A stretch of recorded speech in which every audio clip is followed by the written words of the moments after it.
Hey guys, it's Allie with Allie Answers. I hope that you're having a fantastic day. If this is your first time watching one of my videos, welcome. And if you are a returning watcher or subscriber, thank you so much and welcome back.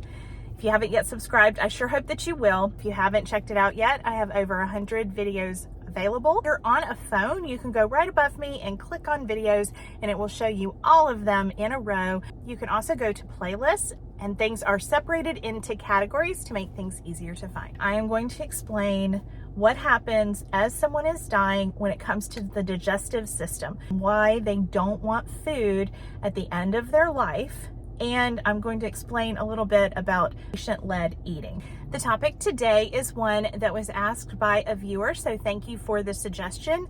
And here we go. One of the more difficult topics for professionals to approach family members about is nutrition. So when we are in the process of dying, our body begins to use much less energy. When a person is bedbound, especially if they are sleeping more, they're sleeping more of the day, think about it. That energy that they need to get through each day becomes less and less and less as we get closer to the time where someone's going to pass. So if you have someone who is progressing in their disease process, it is very normal for them to eat less and less and less over a period of time as they come closer to the time that they'll be leaving this world. But even if their diet has not changed and they have not slowed down on their eating at all, once the dying process in the body starts, you will see a slowdown on nutrition. A person will not want food. I think it's very important to respect the person who is in the process of dying. And in doing that, we need to let them tell us what they need. So since you don't need as much energy to get by, often you will see as someone is declining that they no longer want food.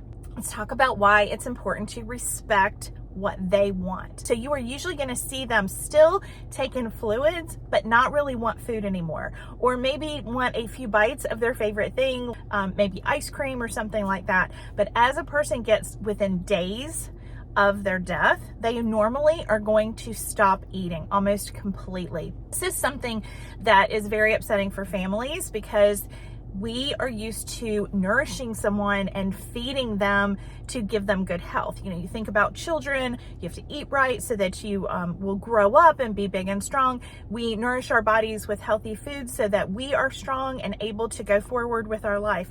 But if you give food to someone whose digestive system is not working properly, you can cause pain. You can actually cause a person to inhale their food and for it to go into the lungs. That's called aspiration.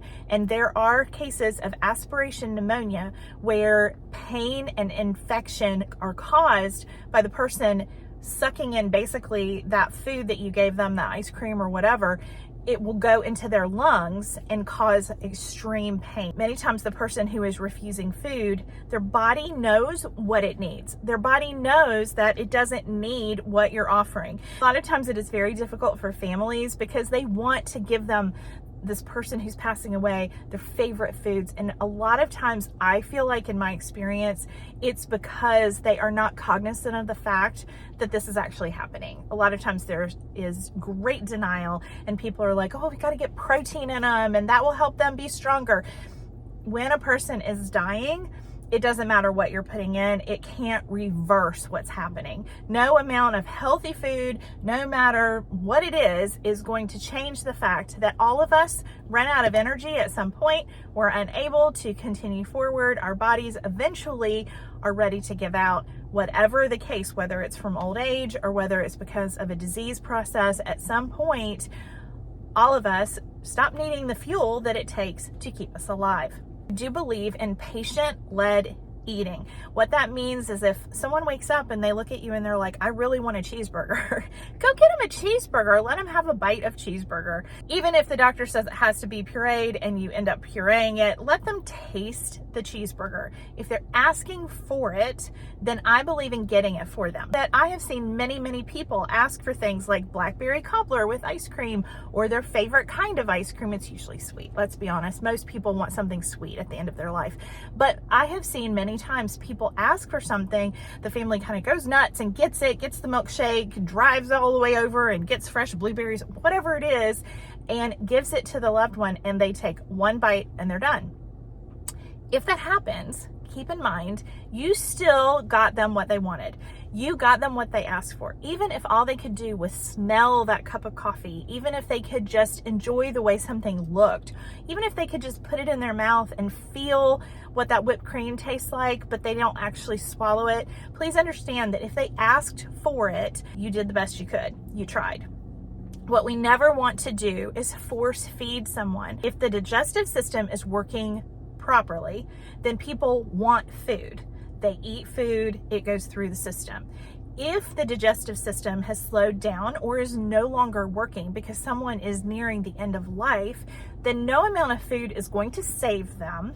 It's not going to make them feel better. On the contrary, it can sit in their stomach like a lead ball and cause pain. A person's body knows what to do. Dying is a natural thing. It is something that we are all going to go through, and we don't need a meal as we are leaving this world. That being said, I have heard of many occasions where people have that last rush of energy. They kind of wake up all of a sudden and they're like, I want soup, or I want some spaghetti, or whatever. And they eat a couple bites of it. They're very energetic. They might even talk to families. People that aren't as lucid may have lucid moments. Those moments are a gift. It does not mean that the death process is not happening.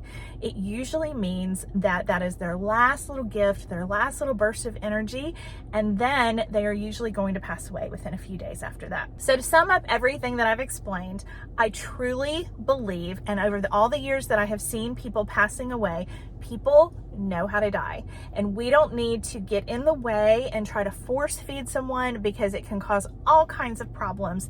The body is no longer going to absorb the nutrients that you're putting in anyway. So if the person is telling you, no, I don't want it, let's be respectful and instead spend that time with them, maybe reminiscing about the past, holding their hand, telling them how much we love them, telling them that they were wonderful and helpful and an important person in our lives. If you want to care for someone, show them care a different way. Cover them with a blanket, rub their feet, play music that they love, do something else loving rather than try to feed them. Thanks for sending in this question. I appreciate it so much. I look forward to answering more questions on Allie Answers.